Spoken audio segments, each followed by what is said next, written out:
এক গ্রামে আব্দুল্লাহ নামে এক যুবক ছিল। সে ছোটবেলায় খুব ভালো ছিল, নিয়মিত নামাজ পড়ত, কিন্তু বড় হওয়ার পর দুনিয়ার ব্যস্ততায় ধীরে ধীরে নামাজ ছেড়ে দিল। তার মা প্রায়ই বলতো, বাবা, 5 ওয়াক্ত নামাজ কখনো ছেড়ো না। মানুষ একদিন সব হারালেও আল্লাহকে হারানো উচিত না। আব্দুল্লাহ হাসতো আর বলতো, আম্মু, আগে তো আমি নামাজও পড়তাম, সব ঠিকঠাকই ছিল, কিন্তু এখন এসব নিয়ে আর মাথা ঘামাতে ভালো লাগে না। এখন নিজের মতো চলি, নিজের ইচ্ছে মতো বাঁচি। তখন যেটা করতাম সেটা ছিল ছোটবেলার ব্যাপার। এখন আমি বড় হয়েছি, এখন আমার জীবন আমি নিজেই বুঝি।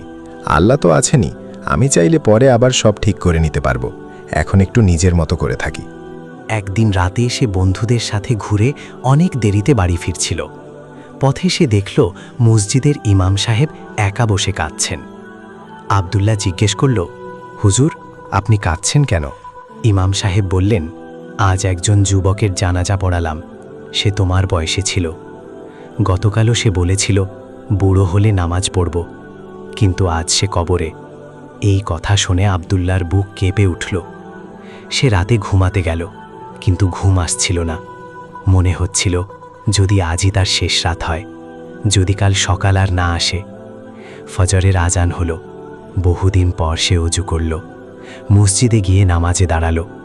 সিজদায় গিয়ে সে কান্না করে বলল, হে আল্লাহ, আমি আপনাকে ভুলে গিয়েছিলাম। দুনিয়ার পেছনে দৌড়াতে গিয়ে আপনাকে হারিয়ে ফেলেছিলাম। আজ আমি লজ্জিত, ভীষণ লজ্জিত। আপনি ছাড়া আমার আর কেউ নেই। আমাকে মাফ করে দিন, আমাকে আপনার কাছ থেকে দূরে সরিয়ে দেবেন না। কিন্তু অনেকক্ষণ হয়ে গেল, সে আর সিজদা থেকে উঠল না। চারপাশে নীরবতা নেমে এলো। কেউ বুঝতেই পারছিল না কি হয়েছে। মানুষ ধীরে ধীরে তার কাছে এগিয়ে গেল। কেউ ডাকল, আব্দুল্লাহ, আব্দুল্লাহ, কিন্তু কোনো সাড়া নেই। তখন সবাই দেখল আব্দুল্লাহ সিজদার মধ্যেই চিরদিনের জন্য পৃথিবী ছেড়ে চলে গেছে। মসজিদের ভেতর এক অদ্ভুত নীরবতা ছড়িয়ে পড়ল।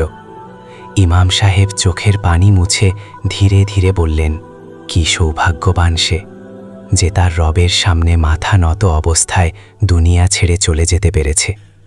আমরা জানি না আমাদের শেষটা কেমন হবে। এই ভিডিও থেকে আমরা কি শিক্ষা নিলাম? মৃত্যু কখন আসবে আমরা কেউ জানি না। আজ যে বেঁচে আছি, কাল হয়তো থাকব না। তাই পরে তওবা করব এই ভেবে দেরি না করে। আজ থেকেই আল্লাহর পথে ফিরে আসা উচিত।